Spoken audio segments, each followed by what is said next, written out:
দেশের আলেম যারা তারা এখনো বেঁচে আছে।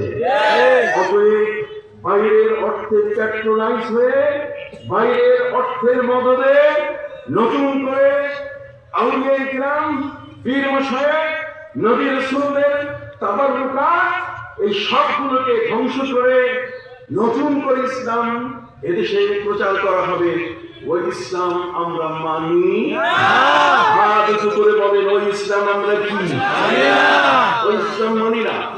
এবং ইতিমধ্যে আমরা সেই ইসলাম কারা প্রচার করছে, কাদের হাতে সেই ইসলাম, সেটা আমরা ভালো মতো বুঝেছি যে তাদের ইসলাম এত ব্রাইটিস যে তারা একদিকে মন্দিরে যেমন গীতা পাঠ করে, আরেকদিকে তারা রোজা পূজার মধ্যে পার্থক্য করতে পারে।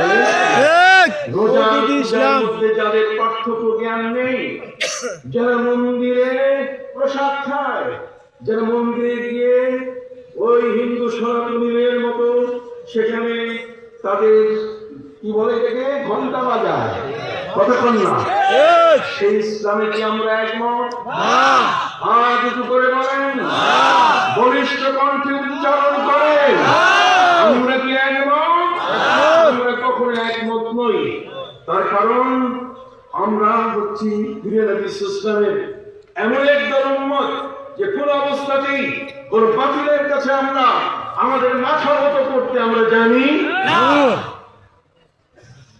बातिल से डरने वाले आसमां नहीं हम, बातिल से डरने वाले आसमां नहीं हम, सरदार कर चुका तू इंतहा हमारा।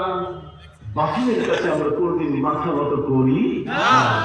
অতএব সম্মানিত সুধী বন্ধুরা আমার, বলখ এলাকার একজন আল্লাহর ওলি